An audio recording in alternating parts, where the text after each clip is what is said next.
102 लोकसभा क्षेत्रों के लिए कल मतदान हो चुका है, लेकिन वोटिंग का परसेंटेज काफ़ी कम रहा है और चुनाव आयोग इसको लेकर के तमाम प्रयास भी शुरू कर दिए हैं।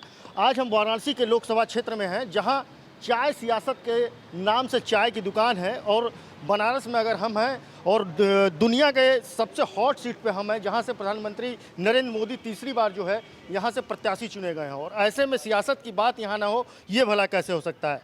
शैलेंद्र भैया, आपका स्वागत है। जी धन्यवाद। क्या माहौल देख रहे हैं?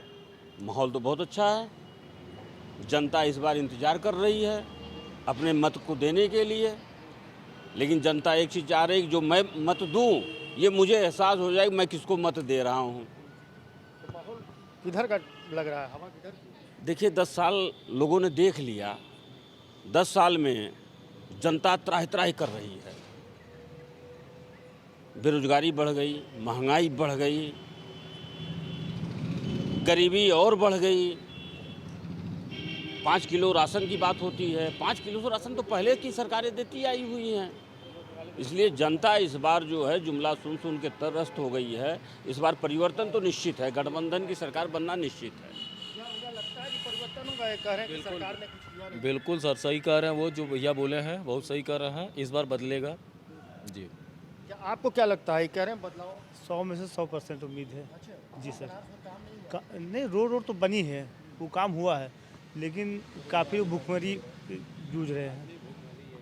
आपको क्या लगता है भैया कि भैया बेरोजगारी कुछ बड़ा है। हाँ, थोड़ा सा ट्रैफिक दिक्कत है। जिस तरह लोग रोड क्रॉस कर रहे हैं, ट्रैफिक जाम हो रहा है, इस तरीके की परेशानी हम लोग छोटे यातायात वाले हैं, गाड़ी वाले हैं, हम लोग को परेशानी का सामना करना पड़ रहा है।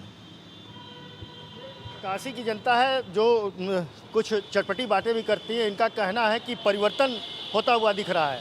शायद प्रधानमंत्री नरेंद्र मोदी इस सीट से खड़े हैं और परिवर्तन, ये शायद असंभव सी बात लग रही है। हमारे साथ कुछ लोग और हैं, उनसे जानते हैं। क्या मैडम थोड़ा सा बात करेंगे, क्या लगता है कि काशी में क्या माहौल देख रहे हैं? नहीं, बहुत डेवलपमेंट हुआ है लास्ट 2 to 3 इयर्स में। मतलब बहुत सारे चेंजेस हुए हैं। अनएम्प्लॉयमेंट था, वो भी एम्प्लॉयमेंट में चेंज हो गया है। एजुकेशन की फील्ड में बहुत सारे डेवलपमेंट हुए हैं। मतलब हर एक सेक्टर में डेवलपमेंट तो हुआ ही है। ये कुछ लोगों से हम लोगों ने बातचीत किया तो इनका ये कहना है कि डेवलपमेंट उस तरीके से नहीं दिख रहा है और बेरोजगारी बढ़ी है।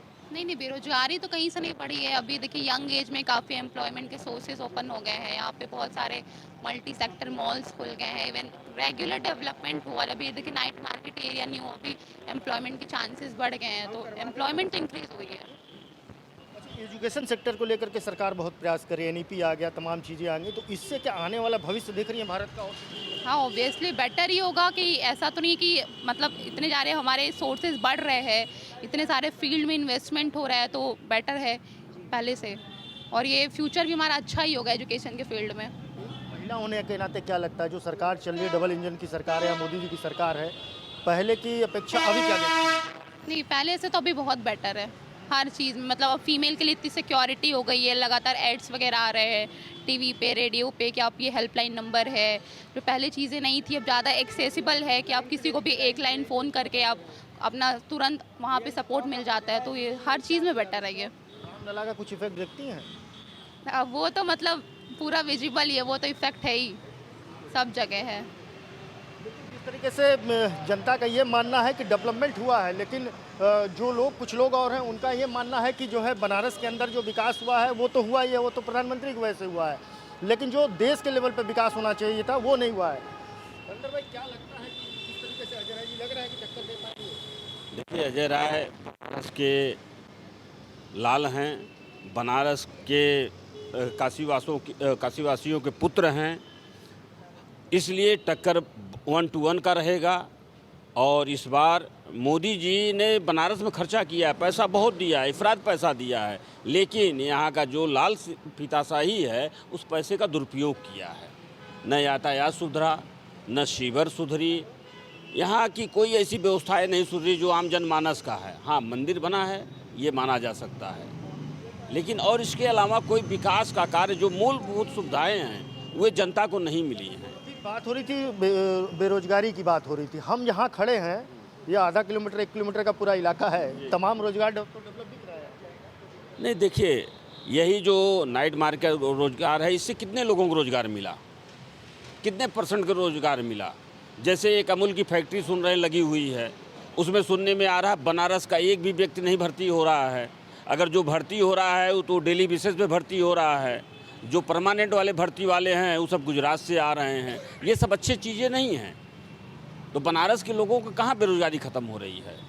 सपा जो बार बार कैंडिडेट अपना बदल लिए तो उससे कुछ इफेक्ट पड़ेगा क्या? नहीं, कोई इफेक्ट नहीं पड़ेगा। और ये तो अच्छी चीज़ है कि अपने मजबूत कैंडिडेट को, अगर आपको कहीं दुविधा है तो और मजबूत कैंडिडेट मिल रहा है तो उसको खड़ा कर रहे हैं। ये कोई दुविधा नहीं है।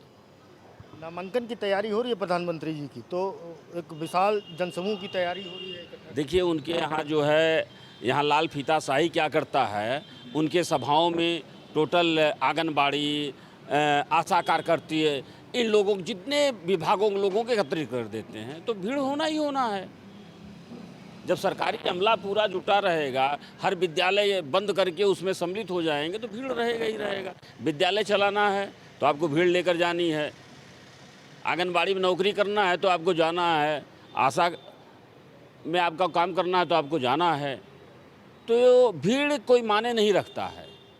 इस बार बनारस की जनता 10 साल से सांसद के रूप में प्रधानमंत्री जी ने बनारस को बहुत पैसा दिया है, इसमें कहीं संदेह नहीं, इसको नकारा नहीं जा सकता। लेकिन मैनेजमेंट के नाम पर बनारस सुन नहीं रहा है। 400 पार की बात हो रही है भैया, क्या लगता है 400 पार? कैसा? 400 पार की बात हो रही है। हाँ, वो तो अपना अनुमान लगा रहे 400 पार, मतलब कि लड़ाई कांटे की है। बनारस में कि देश में? बनारस में तो है। आपको क्या लग रहा है भैया, 400 पार की बात हो रही है? हमें तो नहीं लग रहा है कि 400 पार पाएंगे। ऐसा इसलिए महंगाई से लोग त्रस्त हैं, व्यवस्था से त्रस्त हैं। भीड़ भेजने से नहीं होगा, हमको जगह उपलब्ध कराएं। हम ऑटो रिक्शा यूनियन से बोल रहे हैं, यहाँ पे इतना ज़्यादा भ्रष्ट गरीबों को नोच रहे हैं। पूरा टोटो से बनारस परेशान है, आप कह रहे हैं महाराज की जो है नोच रहे हैं, वो परेशान नहीं कर, नोच रहे हैं। सिस्टम नहीं बना रहे हैं, नगर निगम सिस्टम नहीं बना रहे। सही बोल रहे हैं।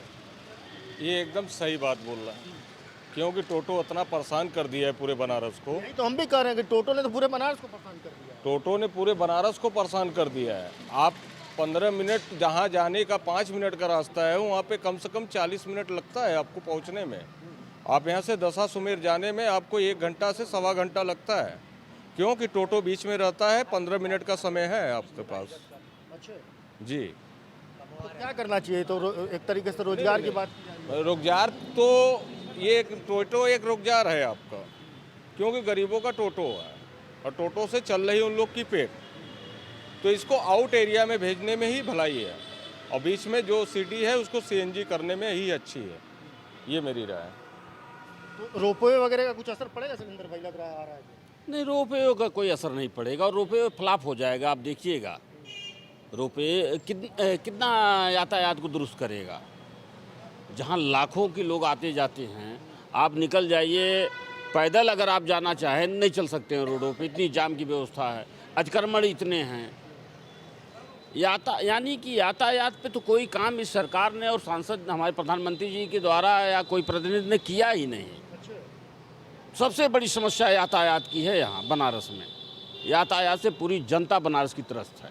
ये काशी की जनता है जो ये कह रही है कि यातायात की समस्या जो है बहुत व्यापक तौर पे बनारस के अंदर है, और प्रधानमंत्री जी यहाँ से सांसद चुने जाते हैं तो पहले जो है यातायात सिस्टम को जो है ठीक करना चाहिए। वहीं काशी की जनता ये भी मान रही है कि बेरोजगारी जो है इस समय देश के अंदर एक बहुत बड़ा मुद्दा बन करके उभर रहा है, जिसको लेकर के आने वाली सरकार जो है उस पर काम करना चाहिए। प्रवास साक्षी के लिए वाराणसी से अमित मुखर्जी। अगर आप भी लेना चाहते हैं देश दुनिया की तमाम जानकारी तो आज ही सब्सक्राइब करें हमारे चैनल को। साथ ही नीचे दिए बेल आइकन को जरूर दबाएं ताकि हर अपडेट आप तक पहुंच सके।